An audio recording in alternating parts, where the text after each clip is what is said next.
Senhor presidente, senhoras e senhores deputados, mais que tentar se apoderar das manifestações que ocorreram em junho e que ainda ocorrem em algumas cidades pelo país, o agente político tem que dialogar com aqueles que querem diálogo e apresentar soluções que sejam balizadas por fundamentos políticos e técnicos. Mesmo antes das mobilizações, pesquisa de opinião já demonstrava a saúde pública como a principal queixa entre os serviços prestados pelo Estado. Diante dessa mensuração, o governo federal lançou, como uma de suas iniciativas, o programa Mais Médicos, que tramita nessa casa por forma da medida provisória 621. A proposição vem sendo debatida aqui pela Comissão de Seguridade Social e Família, recebendo autoridades, estudiosos e até mesmo o ministro da Saúde, Alexandre Padilha, que esteve em comissão geral, realizada no plenário da Câmara dos Deputados, na última quarta-feira, dia 4. O programa está levantando uma grande expectativa na população mais carente e eu espero que não gere frustrações àqueles que mais necessitam. Porém, essas ações pontuais não podem eclipsar o debate real sobre a qualidade dos serviços públicos de saúde. Qualquer boa vontade ou estratégia no tocante à saúde pública certamente esbarrará em um gigantesco óbice chamado subfinanciamento. Sem garantirmos um financiamento robusto e perene para a saúde, as medidas serão paliativas e os problemas cíclicos e cumulativos.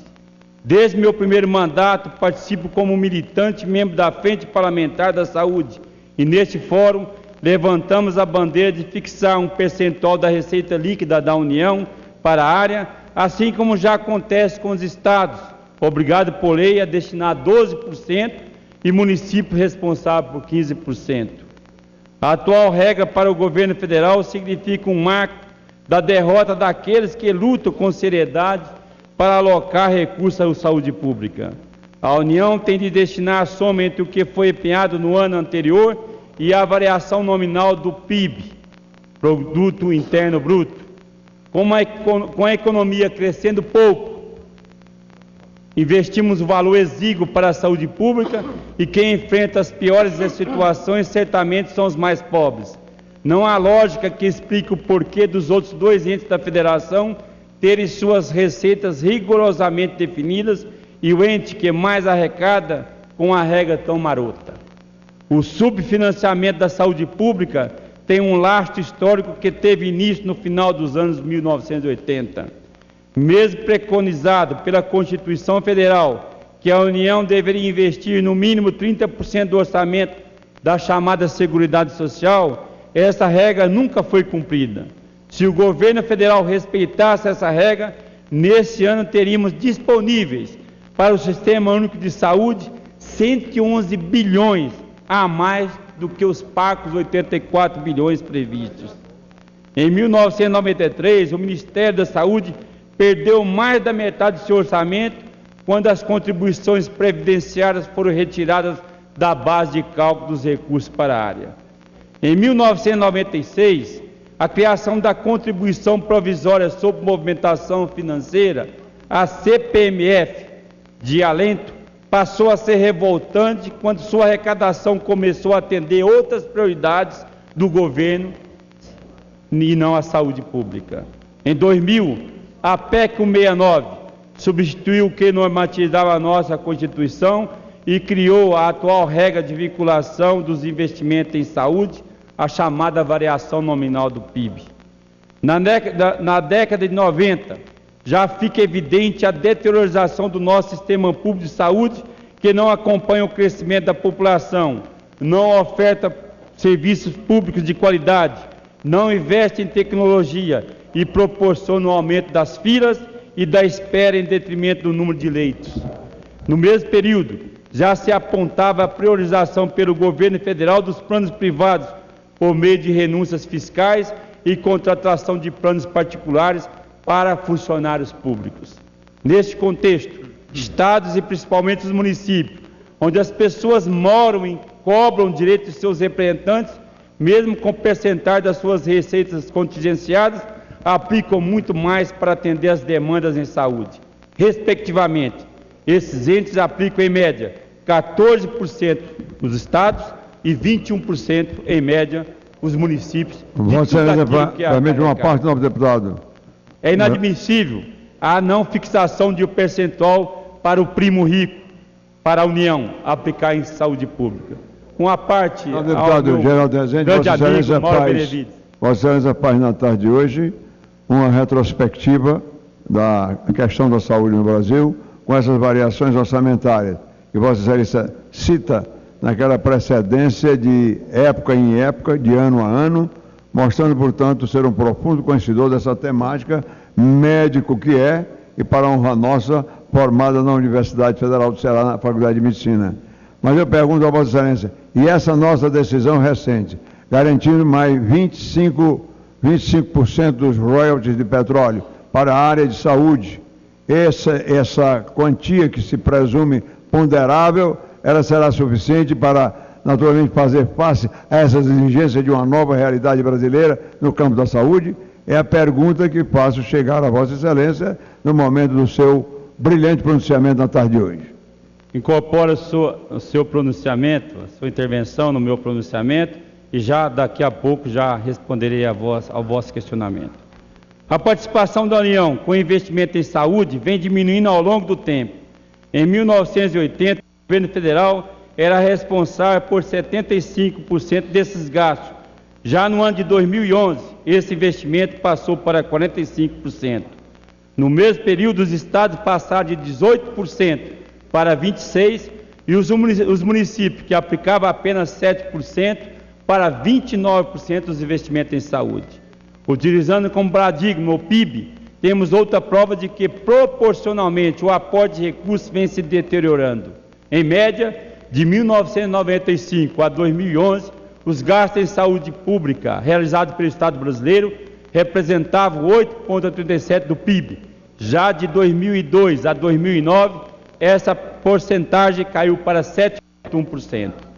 Em valores reais por habitante, também podemos constatar que os recursos destinados para investimento em saúde estão encolhendo. No ano de 1997, destinavam R$ 294 por habitante ano. Já em 2008, só alcançamos a cifra de 289, porque destinamos recursos extras para combater a chamada gripe suína. Quando analisado o percurso desses valores, encontramos um forte decréscimo, como é o caso do ano de 2003, quando apenas destinava por habitante o valor de R$ 234. Não se faz saúde pública universal dessa forma. Atualmente, a participação do Estado brasileiro nos gastos com saúde é de apenas 44%, quando na Argentina é de 66%, na Austrália é de 68%, no Canadá é de 71%, na Espanha é de 74%, na Alemanha é de 77%, na Dinamarca é de 85%, em Portugal de 65%, na Inglaterra é de 83% e na França é de 78%. Portanto, repriso aqui, o Brasil apenas 44%. Comparado com a Espanha, por exemplo, o país europeu prevê 4 leitos para cada 1.000 habitantes. No Brasil, destinamos apenas 1,84 leitos por habitante. Mesmo com investimento dos R$ 2,32 por habitante dia, repriso, R$ 2,32 por habitante dia. O Sistema Único de Saúde, o SUS, realizou em 2011 3,8 bilhões de procedimentos. Foram realizados 583 milhões de atividades de promoção e prevenção, 887 milhões de procedimentos de diagnóstico, bioquímica e de imagem, 1,6 bilhão de procedimentos clínicos, 1,5 milhão de transplantes de órgãos, tecidos e células, 732 mil medicamentos excepcionais foram aviados, 5 mil hortas e próteses, 22 milhões de ações complementares, 11 milhões de internações, dentre outros procedimentos. Para ampliarmos esses números e melhorarmos a qualidade dos serviços ofertados, temos de escutar as ruas e a sociedade civil organizada. No dia 8 de agosto, foi entregue ao deputado Henrique Eduardo Alves, presidente da Câmara dos Deputados, mais de 1,8 milhão de assinaturas para embasar o projeto de lei de iniciativa popular para destinar 10% da receita bruta corrente da União para a saúde pública. O projeto de lei, nos moldes da lei da ficha limpa, conta com o apoio de mais de 100 entidades, entre elas a OAB, a Associação Médica Brasileira, os Conselhos Federais de Medicina, Farmácia, Nutrição, Odontologia, Serviços Sociais, dos aposentados, secretários municipais e estaduais de saúde, da CNBB, Conferência Nacional de Bispos do Brasil, além dos centrais sindicais e federações. A Comissão Especial Financiamento da Saúde Pública, criada pela presidência dessa Casa e presidida pelo deputado Darcísio Peronde, tendo como relator o deputado Rogério Carvalho, já elaborou o seu estudo e tem um relatório que deverá ser discutido e aprovado nas próximas semanas. O relatório do deputado Rogério Carvalho apresenta um complexo e acertado diagnóstico dos problemas enfrentados na saúde pública, mas as soluções apresentadas ainda deixam a desejar.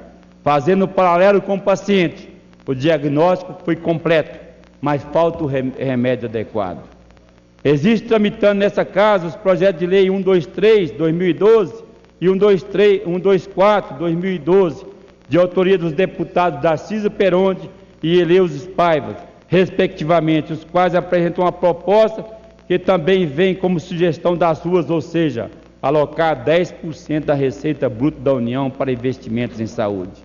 Estamos construindo, na bancada do PMDB, junto com os colegas militantes da causa, uma proposta substitutiva ao relatório a ser votado nos próximos dias, a proposta de reservar 15% no mínimo da receita corrente líquida do governo federal para investimento em saúde. Essa percentagem significa um pouco mais de 7,5% da receita bruta, isto já para o próximo ano. Nossa alternativa prevê também um aumento escalonado de 1% ao ano, chegando em 4 anos, em 2018, a 19% da receita líquida, o que significaria um valor aproximado dos sonhados 10% da receita bruta. Pela regra atual, que apenas leva em consideração a variação nominal do PIB, em 2014 investiríamos 90 bilhões. Com o que propomos, aumentaríamos esses investimentos em 18 bilhões e 800 milhões a mais já para o próximo ano, fazendo um valor próximo de 108 bilhões e 800 milhões. Se na questão do financiamento da saúde as dificuldades são enormes, no quesito estrutura, a quantidade de recursos também resulta em situações, em alguns casos até vexatórias, pela superlotação em unidades, principalmente em hospitais, onde pacientes são atendidos pelos corredores. Por isso, vejo que é o primeiro passo para que consigamos salvar mais vidas, diminuir as filas nas unidades básicas de saúde, organizar mais exames, ofertar mais especialistas direito nos hospitais e melhorar as estruturas já existentes país afora. Concomitante a esta empreitada, também temos de assegurar que esses recursos sejam aplicados com responsabilidade, com competência, com celeridade na execução, com qualidade, com eficiência e, sobretudo, com honestidade. No aspecto estrutural, temos procurado utilizar recursos de emendas e gestões junto ao Ministério da Saúde para solucionar problemas pontuais em meu estado, Mato Grosso do Sul, angariando valores a serem aplicados em todos os municípios. Apenas neste ano, a pasta disponibilizou para municípios do estado o valor de 42 milhões por meio do programa Requalifica UBS, quando selecionou os municípios e projetos contemplados por meio das portarias 1380, 1381 e 1382. Dessa forma, conseguimos viabilizar a construção de 46 unidades básicas de saúde, além da ampliação de outras 38 e a reforma de 63, e contemplando cerca de 56 municípios do meu estado. Desses recursos, 20% já estão nas contas das administrações municipais para que elas possam iniciar os seus processos de licitação. Ao todo, nos últimos anos, conquistamos para a cidade de Mato Grosso do Sul a construção de 128 unidades básicas de saúde e a ampliação de mais 154, pois entendemos que a atenção básica é a porta de entrada das famílias do SUS. A UBS aproxima as pessoas da saúde pública. Por ter sido secretário estadual de saúde por ser médico, militante e membro da Frente Parlamentar da Saúde, acredito que as pessoas têm que ter o melhor acolhimento possível quando procuram assistência hospitalar. Logo, no tocante às unidades especializadas, conseguimos ao longo desses 3 mandatos aqui em Brasília, realizar intervenções em 18 hospitais do Estado, como é o caso da construção de um novo hospital em Ribas do Rio Pardo, quando conseguimos ampliar e reformar os hospitais de Naviraí, Iviema, Amambai, Rio Brilhante, Laguna Carapã, Vicentina, Sete Quedas e a Santa Casa de Campo Grande, e quando equipamos as estruturas já existentes da cidade de Gordes Dourados, Aparecido Taboado e principalmente o Hospital Universitário da UFMS em Campo Grande, quando recebeu um novo serviço de hemodinâmica. Outra edificação muito importante foi a Clínica da Mulher em Três Lagoas.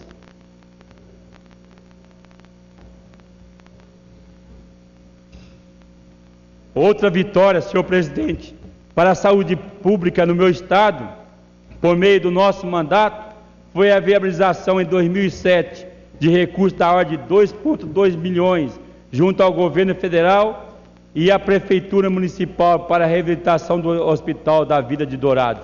Desse total, 2 milhões e 90 mil oriundo do Ministério da Saúde e 110 mil da contrapartida do município. Como consequência desse lapso temporal de 5 anos, o projeto referente a essa unidade encareceu e tivemos que recorrer ao governo do estado. Dessa forma, o executivo estadual, através do governador André Putineri, contemplou no chamado MS Forte 2 mais 1.500.000 para que essa edificação possa de fato vir a solucionar o problema da urgência e emergência na região da Grande Dourados.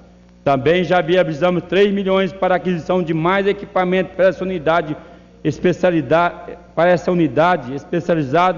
realizar serviço de urgência e emergência, atendendo todos os 38 municípios da região da Grande Dourados, compreendendo uma população de 800 mil habitantes, como também as regiões do Cone Sul, do meu estado, e a região de fronteira. Para melhorarmos o serviço de urgência e emergência do estado, conquistamos no Ministério da Saúde recursos para a construção de 3 unidades de pronto atendimento, UPA 24 horas. As UPAs de Campo Grande e Três Lagoas já estão em funcionamento há algum tempo. Já a de Dourados está concluída, faltando apenas sua ativação. Neste ano, conseguimos ainda contemplar os municípios de Ponta Porã e Cidrolândia com novas UPAs. Neste momento, para enfrentarmos uma grave crise no atendimento a pacientes com câncer na capital, estamos trabalhando em conjunto com o Ministério da Saúde para organizar e regionalizar o serviço de atendimento à oncologia por meio da doação de aceleradores lineares para os hospitais do Câncer de Campo Grande, Regional Rosa Maria Pedrocian e Santa Casa. Em Campo Grande, o Evangélico, situado no meu município de Dourados, o Nossa Senhora Auxiliadora em Três Lagoas e o Hospital da Caridade em Corumbá. Dessa forma, queremos ofertar um serviço de radioterapia efetivamente público, transparente e de qualidade. Na parte de prevenção à saúde, principalmente combate à pandemia de obesidade e suas consequências, este ano já estamos colhendo frutos de intervenções de anos anteriores. Inauguramos lá no município de Eldorado uma academia de saúde e mais de 43 municípios encontram-se em fase adiantada, essa que é uma obra importante no tocante à mudança de hábito de vida, melhorando a qualidade e, consequentemente, combatendo as doenças do século XXI, tais como a obesidade, a hipertensão arterial e diabetes. Quando discutimos a questão de orçamento, temos que discutir também a gestão. Entre os anos de 2011 e 2012, o Ministério da Saúde, por meio do Programa Nacional de Reestruturação dos Hospitais Universitários, REUF, disponibilizou 44 milhões para ser investido no Hospital Universitário da Universidade Federal de Mato Grosso do Sul. Desse montante, a instituição executou apenas 20 milhões, abrindo mão de outros 20 milhões. Em um país onde faltam recursos para a saúde, onde os municípios estão de pires na mão, a UFMS dá esse péssimo exemplo de gestão. Em 2008, viabilizei para esta instituição de ensino superior o valor de 1.600.000 para ampliar e adquirir materiais permanentes para o Hospital Dia da UFMS. Depois de diversos entraves burocráticos, conseguimos, em março deste ano, o pagamento da primeira parcela no valor de 206.000 para essa unidade que atende pacientes com doença infecto-contagiosa, inclusive os pacientes de HIV. Em recente reportagem do jornal O Estado de Mato Grosso do Sul, a assessoria do Hospital Universitário não soube informar sobre a existência desse recurso.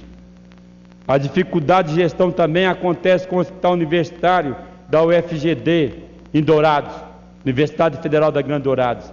Esta instituição tem em seus cofres o valor de 12,9 milhões viabilizados por esse parlamentar há 15 meses. O recurso foi conquistado para a construção de um novo e moderno hospital chamado Instituto da Mulher e da Criança, IMC, e até hoje a direção da UFGD não conseguiu superar os entraves burocráticos e técnicos para realizar o processo licitatório que dará início às obras, resultando no inquérito civil aberto no último dia 13 de agosto pelo Ministério Público Federal, a partir de representação por nós movidas para investigar eventual atraso injustificado nesse projeto. Para cobrarmos a resolução dessas situações que envolvem as instituições de ensino superior do meu Estado, estamos acionando a imprensa, assim como no Ministério Público Federal e Estadual. Esses recursos já são limitados e não podem ser perdidos dessa forma. Reitero que estamos fazendo a nossa parte, lutando para contemplar o Estado de Mato Grosso do Sul com os parcos recursos do Ministério da Saúde. Nessa casa, lutamos para um financiamento real para a saúde, intocável como estratégia de Estado e efetivamente prioridade para o governo federal. Respondendo aqui ao meu precário amigo, foi paraninfo da nossa turma na formatura de 1982, enquanto senador da República, quando me formei lá na Universidade Federal do Ceará. Se o advento aqui de uma intervenção que essa casa, com o Congresso Brasileiro fez, de destinar 25% do orçamento do chamado recurso do pré-sal, royalties do pré-sal, destinado à saúde, poderia resolver. Os recursos vão ser bem-vindos, mas de fato nenhum resolve na sua integridade o montante de recursos que precisamos para o financiamento da saúde. Precisamos sim destinar, e aí é a fala que nós fizemos aqui hoje, que nós possamos partir daquilo que vem das ruas, tenhamos o par do primo rico, do governo federal, da União, destinação como já tem os municípios brasileiros, 15%, os estados brasileiros, 12%, que a União possa perfazer, ou os 10% como tem um projeto de iniciativa popular, ou que nós possamos transformar isso, os 10% de receita da receita bruta, ou possamos transformar isso em um percentagem que esteja similar à receita corrente líquida na União, com aporte de recursos substanciais. Aí questiona alguns, mas o recurso é vultoso, poderá ter um baque nas receitas da União, ou seja, não vamos ter de recurso suficiente. Podemos fazer, e aí nós estamos fazendo uma proposta que possa vir do nosso PMDB, uma proposta que possamos ter, já para o ano seguinte, o ano vindouro, 15% da receita corrente bruta, que equivale aos 7,5%, 15% da receita corrente líquida, que equivale a 7,5% da receita corrente bruta, e possamos escalonar em 4 anos, chegarmos aos 10%, conforme é a solicitação de todos os estudiosos, de todos aqueles que com afinco trabalham nessa casa, para termos um financiamento perene para a saúde. Deputado Claudio Dezene, nós ouvimos aqui atentamente a explanação que Vossa Excelência fez sobre o problema da saúde, e Vossa Excelência tinha autoridade para fazê-lo, médico conceituado que é no seu estado, e que nesta casa já se impôs pela sua persistência em abordar esse tema e fazê-lo com a mais absoluta consciência do que representa para o Brasil o problema de saúde. Vamos torcer para que se cumpram esses índices de aplicabilidade num setor que é vital para os destinos de qualquer país. Cumprimento a Vossa Excelência pelo brilhante pronunciamento do grande expediente da sessão de hoje. Muito obrigado, deputado Mauro Benevides. Para finalizando, senhor presidente, nós não queremos somente valores, queremos também gestão, honestidade e rígida fiscalização com esses investimentos. Queremos planejamento a médio e longo prazo. Só assim atingiremos a qualidade dos serviços em saúde tão acalentados e tão sonhados por nossa população. Muito obrigado pela paciência, senhor presidente.